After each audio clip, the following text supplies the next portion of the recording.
jotee yàlla dinañu woon kéemtaan yu mag yoo xam ne mu ngi ko denc ci biir Sénégal yàlla dinañu woon ay compétence yoo xam ne waa Sénégal bi yoo xam ne mën nañ du nekk ci gàmmu ci feni gàmmu yi dañuy feeñ nit ñi xam leen benn jotaay lañ ci nii ci gàmmu ci lañu Sénégal yëpp di yëg ne benn mbokk lañ ndax fi nekk ni mbooleem Sénégal yëpp ndokkalante nañ ci guddi gi mboolem Sénégal yëpp yëgante nañ ci guddi gi mboolem Sénégal yëpp dimbalante nañ ci guddi gi ngir màggal ko donc bon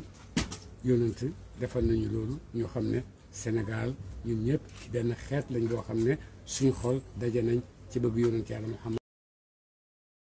bu jotee ñun ñëppay def lépp loo xam ne mën nañ ko pour màggal yonent yàlla Muhammad sallallahu alayhi wa sallam yal na yàlla fay loolu Sénégal ndax teranga la boo xam ne yàlla moo ko may Sénégal waaye Sénégal itam nangu nañ ko ndax bu xew yonent ñëwee Sénégal yëpp a yëngatu gouvernement opposition pouvoir société civile ñoom ñëpp ñooy yëngatu ne dañoo bëgg guddi gi àgg foo xam ne ñun yàlla sa yonent bi dañ tànn mu nekk suñu àndandoo yàlla may nañu ko alhamdulilah rabbil alamin gannaaw loolu ñu kontaan itam gis ci biir yi ñuy gis ci jamono yi ay nit ñoo xam ne koo ci toogal rek di nga xam ne nit ki am na lu bëgg am na lu mu bëgg a def pour Sénégal am na lu mu bëgg am na lu mu bëgg a def pour Sénégal ku bëgg a def itam da nga xam ne am na lu fi nekk war naa soppeeku donc war nañu mën a def leneen te Macron barki démb nee nañu la solution est dans vos mains vous les Africains wax nañu ko barki démb alors Cheikh Ibrahima wax nañu ne alilun saqimun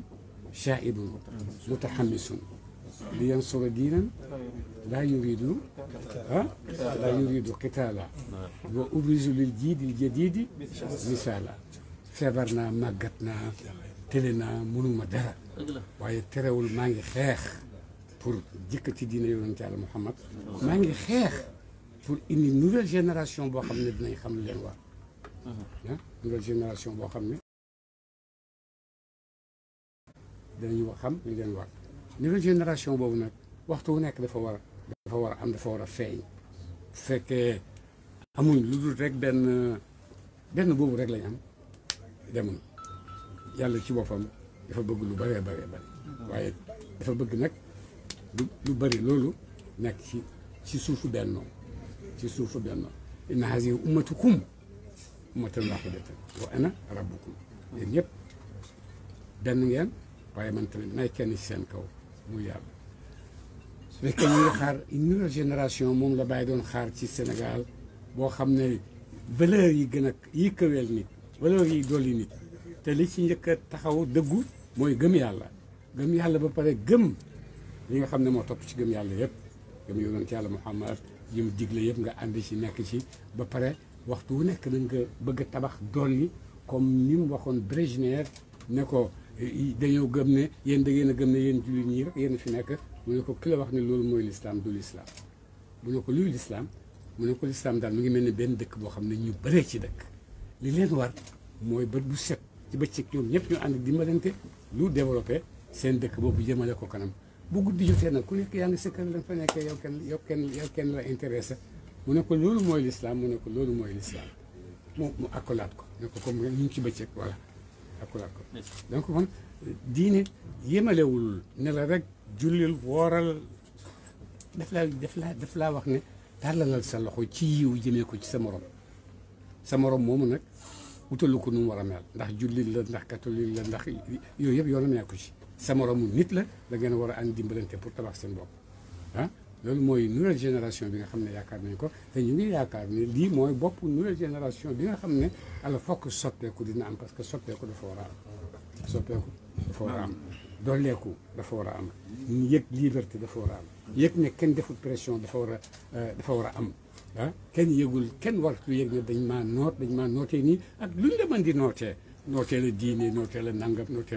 nootee la ay waare yooyu yëpp bokk dafa war a jeex dañoo war a nekk nit ñoo xam ne dañ ne ràññi jàkkaarloog àddina xam lim laaj ci yéwén xam liñ laaj ci kattan xam liñ laaj ci jikko xam lim laaj ci dimbalante su ko defee ñun ñëpp ñu soobu foofu ànd tabax suñu Sénégal te mën naa am du tax mën naa am Sénégal manquéwul ay compétence compétence façon compétence booy rek mu ngi fi ci biir Sénégal mais nag lu manqué ba Sénégal mënta tabax mënta yokk mënta defar te am na defarukaay yi pourquoi loolu yëpp bon yéen a ma gën a xam bëgguma dugg ci ñu ngi leen di ñaanal yàlla bu baax a baax yal na yàlla defal tawfeex Sénégal yal na yàlla yëkkati Sénégal yal na ñu yàlla may nouvelle génération boobu bàyyi di gént yal na ñu yàlla may itam ñu mën a xam ne Macron nee na la solution est dans vos mains yal na xam loolu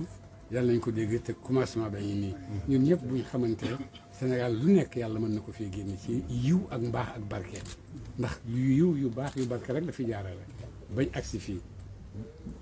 jeexut ci yàlla ma ngi fa ba tey waaye nag yàlla bëgg na nit ñu maandu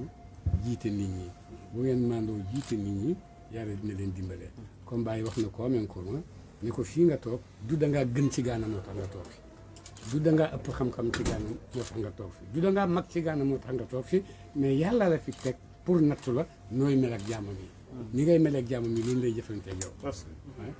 waaw ko defee loolu mooy wax bi yal na yàlla yëkkati leen yal na yàlla dëggal yaakaar yi yal nañu yàlla may Sénégal goo xam ne ñun ñëpp bëgg nañ koo gis Sénégal gu développé Sénégal gu rafet Sénégal gu nite Sénégal gu jàmbaar Sénégal gu am fit yal nañu yàlla woon loolu suñu Sénégal mën nañoo àgg fu nekk suma doom benn laay dafa ñëw ne ko defaral ma café mu dal ñëw jox ko ne ko defar mu ne ko noo defaral mu ne ko dégg naa ci Cheikh Tidiane si mu ne café ku nekk yaa ko war a defaral sa bopp mu ne ko ma yéen da ngeen di déglu ñooñu loolu amul ci ñun yëpp benn la yëpp benn la ñun ñëppay ànd ñun ñëppay déglu wante parce que lu baax ñëpp a ko moom fu mu mënti jógee ñëpp a ko moom yàlla nañu yàlla dimbale yàlla nañu yàlla sàmm jërë ngeen jëf ci seen visite ñu ngi kontaan ñu leen jërëjëf amiin yaa rabbi da ngeen ko delloo